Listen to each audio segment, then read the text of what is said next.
Estávamos todos no jardim quando ressoaram os 2 toques hesitantes da sineta. Sabia-se que era Swan. Entretanto, todos se entreolharam interrogativamente e minha avó foi enviada para um reconhecimento. Tratem de lhe agradecer de modo inteligível pelo vinho. Sabe muito bem que é delicioso e que a caixa é enorme, recomendou meu avô às 2 cunhadas. De modo inteligível, porque lembre-se que elas eh, são tão indiretas nas suas alusões à vida pessoal das pessoas que a pessoa nem se toca que elas estão falando sobre isso. Nós vamos ter o exemplo disso logo logo. Não comecem a cochichar, disse minha tia-avó. Há de ser bem agradável chegar a uma casa onde todos falam baixinho. Ah, eis aqui o senhor Swan. Vamos lhe perguntar se acha que vai fazer bom tempo amanhã, disse meu pai. Minha mãe julgava que só uma palavra sua poderia desfazer toda a mágoa que nossa família tivesse causado a Swan desde o seu casamento. Achou uma forma de desviar sua atenção por um momento, mas eu seguia, não podia me resolver a separar-me dela a um só passo, pensando que daí a pouco teria de deixá-la na sala de jantar e subir para o meu quarto, sem ter, como nas outras noites, o consolo de que ela fosse me dar um beijo. Não sei se eu falei sobre isso, mas se te causa um desconforto, né,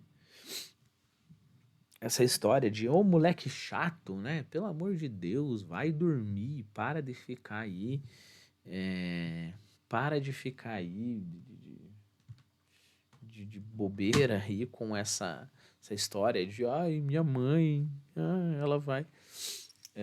Bom, você pode muito bem se sentir assim, né? Eu também sou tentado a me sentir assim, mas lembre que o nosso trabalho aqui é experienciar, é viver, né? Se esse menino fosse meu filho, ou seja, se eu estivesse na minha vida prática, eu simplesmente ia falar, cala a boca, menino, e vai pro quarto, né? E para com essa viadagem aí, né? Simplesmente isso. Mas nós não estamos aqui no âmbito prático. No âmbito prático, eu tenho que ensinar meu filho a ser forte, né? Então eu mando ele pro quarto e pronto. Nós estamos aqui no âmbito de entendimento e de contemplação, né? Então, nosso trabalho aqui é fazer um esforço enorme para tentar entender esse drama. O drama que não faz sentido nenhum para nós, mas que faz algum sentido. Caso contrário, o menino não estaria sentindo, né? É mais ou menos o trabalho estranho que nós temos que ter se tem um livro sobre um serial killer, né? Um livro de verdade, né? Por oposição a essas porcarias aí. Tem um livro sobre um assassino, ou sobre, pior ainda, imagina um livro sobre um pedófilo. Você tem que fazer um esforço para entender aquele cara, né? Afinal de contas, é por causa disso que aquele livro existe. Para você entender, para você conseguir olhar com os olhos de um pedófilo, por exemplo. Isso não significa que você vai terminar de ler o livro e ser um pedófilo, né? Só quem acredita que a verdade está em pequenos sistemas que tem este medo, né? Quem acredita que a verdade ela está no mundo grande, você não precisa ter esse medo. Então não se preocupe, você não vai virar todo frágilzinho se você conseguir entender a visão desse menino, né? Você não vai tratar o seu filho ali com, como é que é? Tem uma expressão para isso? 9 mãos, alguma coisa assim. Você não vai tratar o seu filho com isso. Você simplesmente vai ter entendido uma visão, né? Então, vamos fazer esse esforço, né? E a partir do momento que você tira essa barreira, dá para entender sim ele. Dá para entender esse drama. Vamos, senhor Swan, disse ela. Fale-me um pouco da sua filha. Tenho certeza de que ela já tem gosto pelas obras de arte como o pai.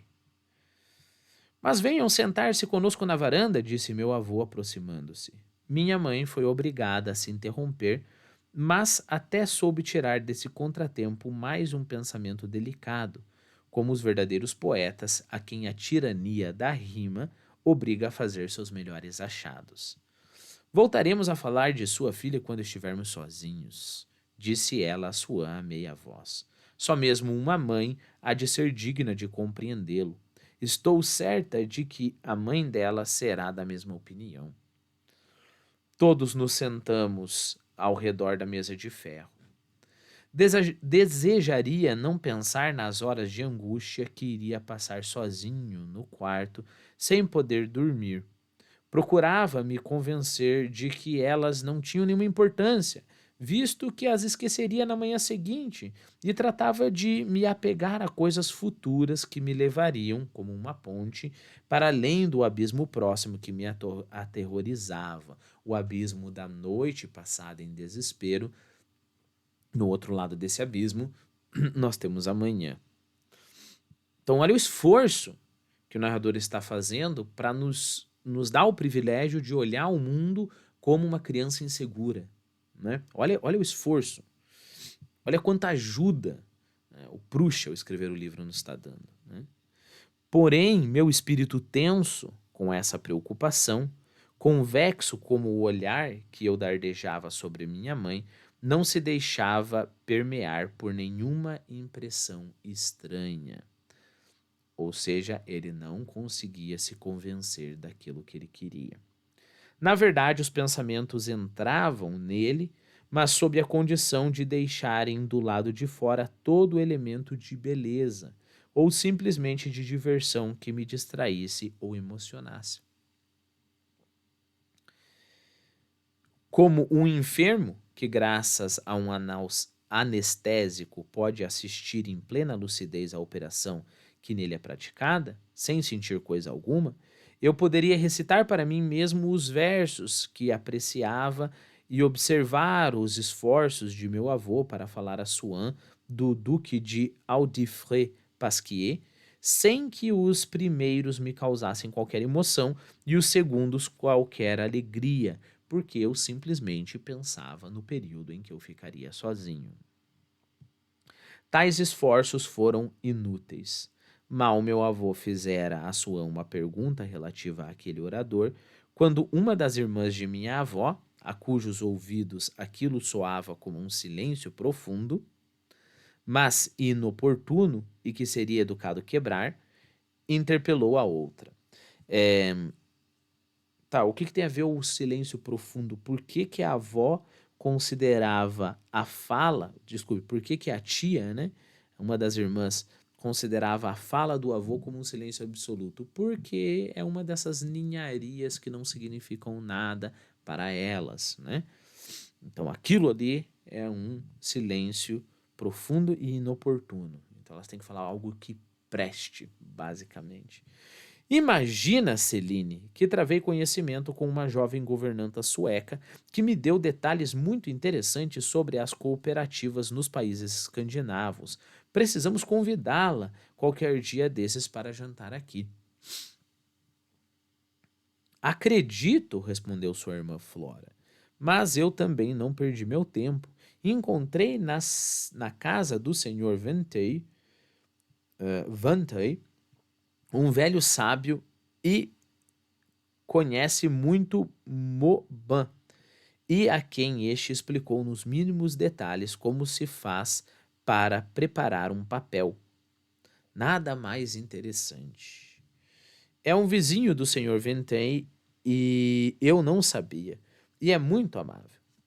Não é só o Sr. Ventém que tem vizinhos amáveis, exclamou minha tia Celine com uma voz que a timidez fazia forte e a premeditação falsa, lançando a Swan o que ela chamava de olhar significativo.